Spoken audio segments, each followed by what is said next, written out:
Hello mga kababayan, magandang gabi sa inyo lahat. Ako po si June and welcome po sa panibagong episode ng ating vlog.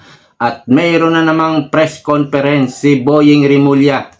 Siyempre, siya na naman ang bida dito. At medyo tumataba yung mukha ni Boying, ano? Pumuputok ngayon yung pisngi niya. Pero maitim pa rin eh. Parang ako lang. Maitim din. Ito sabi niya, maleta delivery scheme. Nagsimula pa noong Duterte time. O, tita mo? Yan ang mga ginagawa nila sa mga lumalabas, kumakanta ng mga eyewitness. Binabasag nila. At ililipat nila, papapuntahin nila sa mga Duterte. No? Yung nakawan kay Marcos, dadalhin nila sa Duterte time. O, kita mo? Parang ganyan din yung ginagawa ng mga komunista, no? Nila Kiko, 'di ba? Ni Risa Hontiveros. Ito, talagang gagawa nila ng paraan para sirain itong mga lumalabas na eyewitness. Dahil nga mga boss nila yung tinuturo Mastermind na po yung tinuturo Kaya kailangan nila sirain. At habang sinisira nila, hindi pa rin naiimbestigahan itong mga Marines na ito, no? So ito, pakinggan natin si Boying. Okay, I just received an intelligence report, and it seems to be very reliable. Huwag na lang, bukas na lang. May ganon? Sige. Wow. There was a delivery done in of the 18 Marines. Supposedly the joint affidavit of the 18 Marines pointed to a delivery to one of the Congress persons, no? One of the congressmen or congresswomen. But when we investigated that angle, it appears that this delivery was done during the time of Speaker Lord Velasco. That Okay. picture that was put in the affidavit was done during the time of Speaker Lord Velasco. So, it's not an entirely accurate depiction of even pictures. Kita mo, hindi raw accurate itong mga sinasabi ng mga Marines.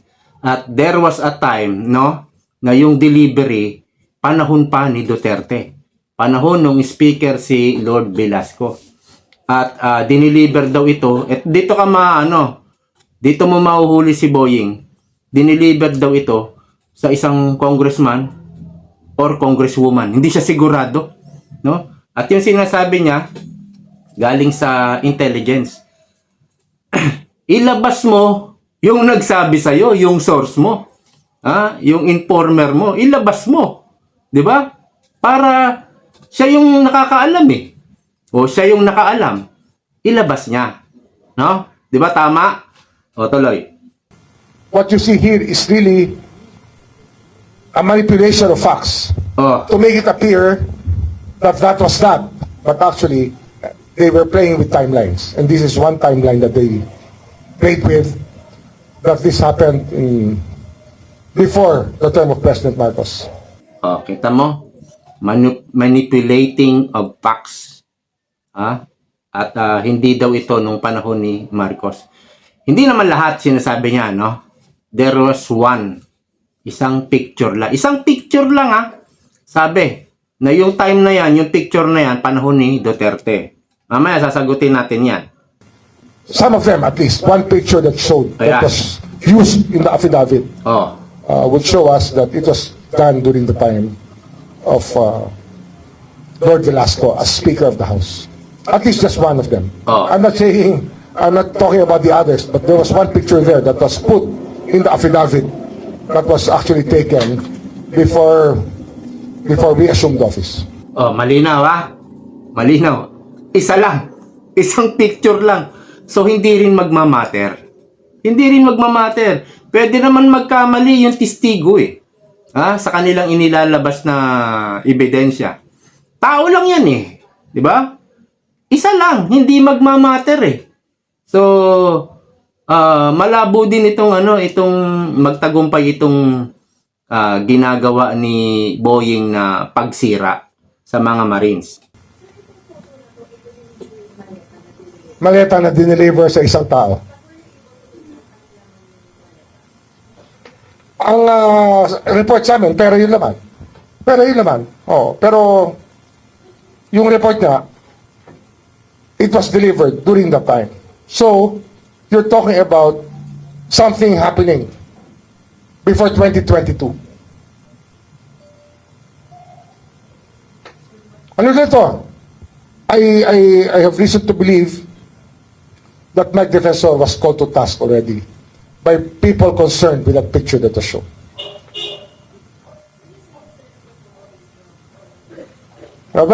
He was instrumental in putting together the affidavit. I think we all know that. He's not denying it anyway.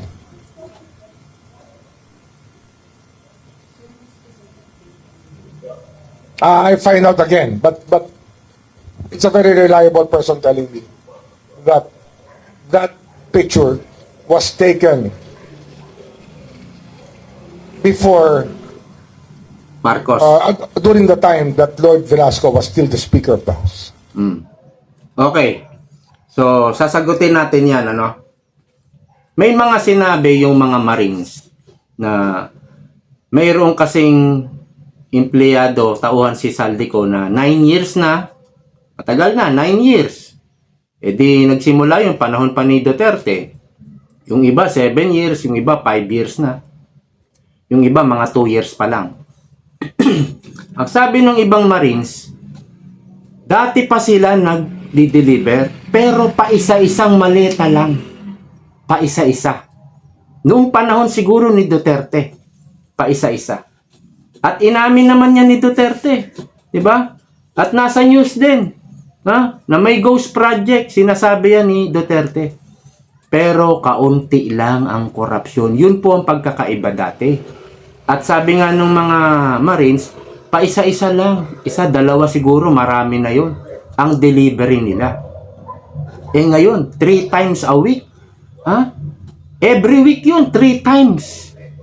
Saka ang dadami, nasa picture, ang dadami ng maletang dinideliver nila. Kaya nga dumami sila, naging 106 yata silang tauhan ni Saldico, di ba? So, dati pa talaga may korupsyon at hindi naman yan nililihim ni Pangulong Duterte. Ngayon, para patunayan natin, eto may report po dito. Yung dating report nung panahon ni Pangulong Duterte. Eto po. Magandang araw, Pilipinas. Sa gitna ng pinaigting na kampanya kontra katiwalian, ipinag-utos ni Pangulong Rodrigo Duterte ang pag-audit sa mga proyekto ng Department of Public Works and Highways dahilan sa mga umano'y ghost projects sa ilang rehiyon. At maliban po sa DPWH, muli ring nagbigay ng mahigpit na babala ang Pangulo sa iba pang ahensya ng gobyerno na may katiwalian pa rin. Ang sentro ng balita mula kay Naomi Tiburcio. Muling binalaan ni Pangulong Rodrigo Duterte ang mga opisyal na sangkot sa katiwalian upang magbitiw sa pwesto o humarap sa paglilitis. Sa Talk to the People ng Pangulo kagabi, muli niyang inisa-isa ang mga pangalan ng opisyal mula sa Bureau of Customs na idinismiss ng Office of the Ombudsman sa salang gross neglect of duty, grave misconduct at iba pa. Binasa rin ng Pangulo. Ganyang kahigpit noong panahon ni Duterte. Sibak talaga agad. No? At may mga nakasuhan ayon sa PACC no kay Belgica. May mga nakasuhan, may mga napakulong noong panahon ni Duterte at marami libo po 'yun. Libo po yung mga nasibak, nakasuhan na 'yon at nakulong. Ibig sabihin, sinabi nga ito ni Duterte bago siya bumaba sa kanyang pwesto. Sabi niya, mayroon pa rin korupsyon. Pero at least, sabi niya, maminus-minus. Di ba naalala niyo yan? Sinabi niya yan. Hindi ko man magawa lahat, hindi ko man maharang lahat, mapigilan lahat. At least, maminus-minus. Yan yung terminong ginamit niya.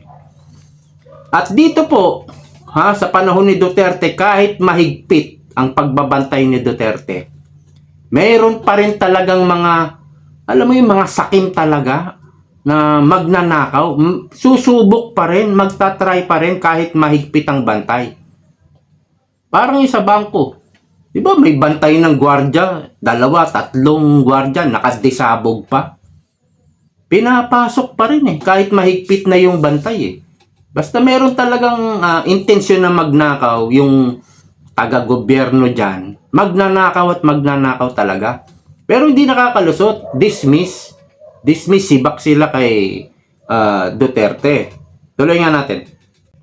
Ang pangalan ng mga empleyado at opisyal mula sa PhilHealth na nasa ilalim ng preventive suspension ng Office of the Ombudsman. PhilHealth Ngunit na to, naging matalim PhilHealth na. ang babala ng Pangulo.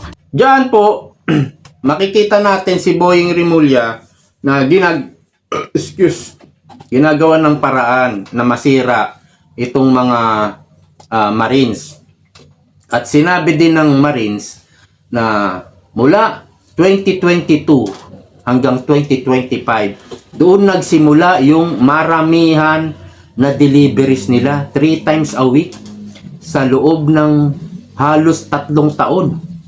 No? Yan ang sabi ni Mike Defensor.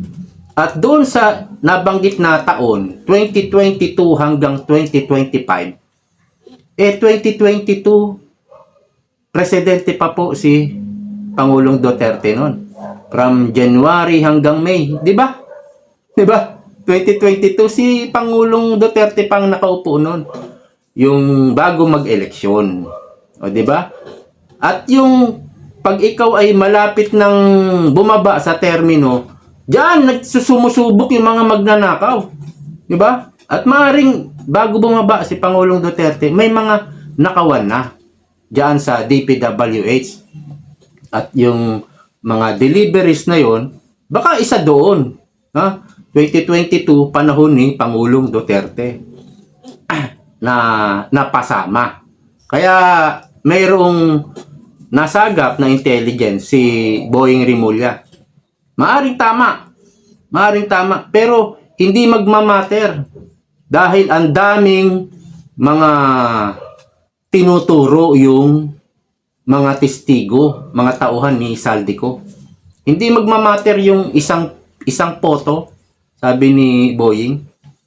Tapos yung lahat na totoo na, panahon na ni Marcos. Wala rin 'Di ba?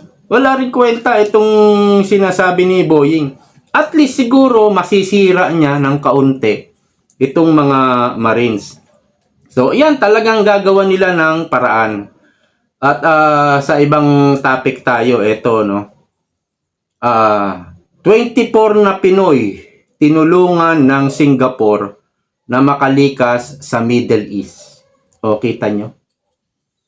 Yung Singapore, natulungan pa yung Pilipinas. Hindi ba, kung ikaw ang presidente, hindi ka mahihiya niyan? Sa bagay, wala na siguro talagang hiya itong presidente natin. Inuna pa yung UN, yung travel niya sa UN, na daang milyon ang ginastos. Opo, daang milyon ang ginastos dyan. Ang laki ng gastos dyan. Tapos, dito sa mga kababayan natin, wala silang pera. No?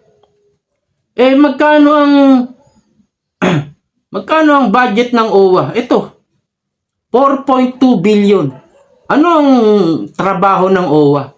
Na umagapay sa mga kababayan nating OFW. Yan ang trabaho ng OWA. 4.2 billion. Anong petsa pa lang? Marso pa lang. So, marami pang pera. Marami. Dito naman sa sa Department of Foreign Affairs, ang budget po ito, approximately 30 billion. Diba may pera? 30 billion. At sa Office of the President, 27.3 billion. Ang daming pera. Marso pa lang, hindi pa ubos ito. Di ba? Mayroon pa. Bakit ayaw tumulong ni Bongbong Marcos? At napapabalita ngayon, meron na raw 2 eroplano magre-repatriated o repatriation. Huling-huli na. No? Ang tindi po ng presidente natin. Hindi naman nila pera yan. Pera ng, lalo na OFW, ang laki ng ambag ng mga OFW sa pondo ng bayan. Parang hirap na hirap talaga silang bitawan yung perang hindi naman kanila. 'Di ba? Ang tindi. At meron po si si Leandro Libiste, 12 hours nung na screenshot ko, 12 hours yung post. Eto, malapit na ang season 2. Talagang na to, makikipagpatayan na si Libiste. Mukhang marami na namang ilalabas si Libiste. Season 2 raw Di ba? Abangan natin yan. Abangan natin. At dito naman po, kay Attorney Rowena Guanzon. Ayan, meron siyang post. O sinabi yata sa interview. Ngayon, nagets na natin bakit nag-resign yung dating NBI director. Dahil ganyan ang ipapagawa. Dating judge yun Isang marangal na tao at di kayang sikmurain ang mga gustong ipagawa sa kanya. Kaya, kumuha sila ng kayang gumawa. Parang lang po yan. Parang yung sa Bangko Sentral. Yung Department of Finance ba yun? Ang dating nakaupo si Benjamin Diokno. Nagtrabaho rin sa administrasyon ni Pangulong Duterte. Natatandaan nyo yung medyo kalbo? Si Benjamin Diokno na marami ng presidenteng pinagtrabahuhan. Panahon pa ni Cory Aquino, naging cabinet member na rin siya. Kay Erap yata, kay Noynoy yata, o kay Gloria.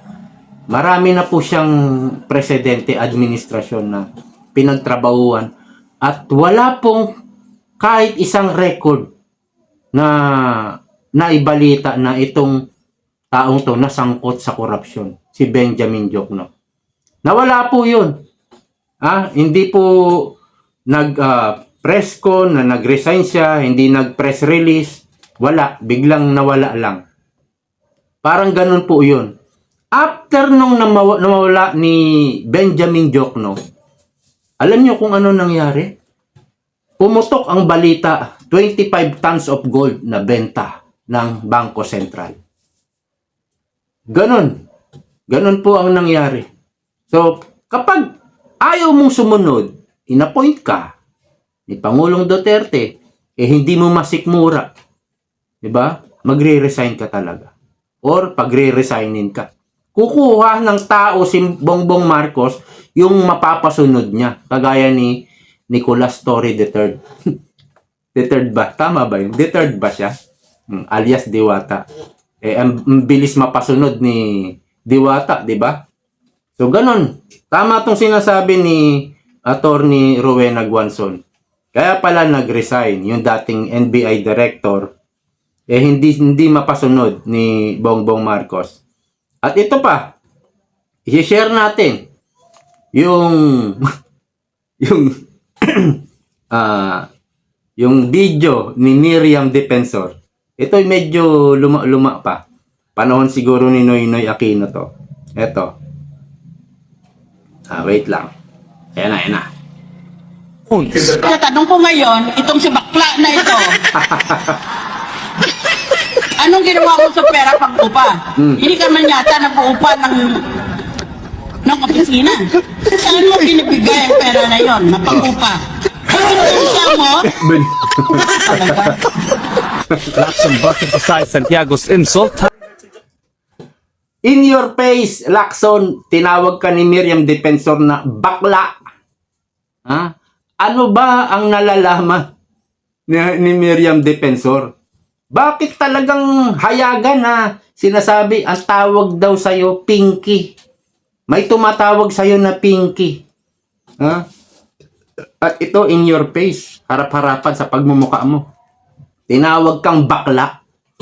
Ano yung pinanghahawakan ni Senator Miriam Defensor? At sayang nga, namayapa na siya. Kung hindi, siguradong uungkatin yan ng mga tao. Bakit? Ano bang preba mo? Di ba? Sayang kaya lang wala na. So, medyo safe na yung iyong status, Lacson. Parang wala nang ebidensya, no? Kaya ingat-ingat ka rin. At siguro kumana ka sa sa abroad. Huwag na dito sa Pilipinas.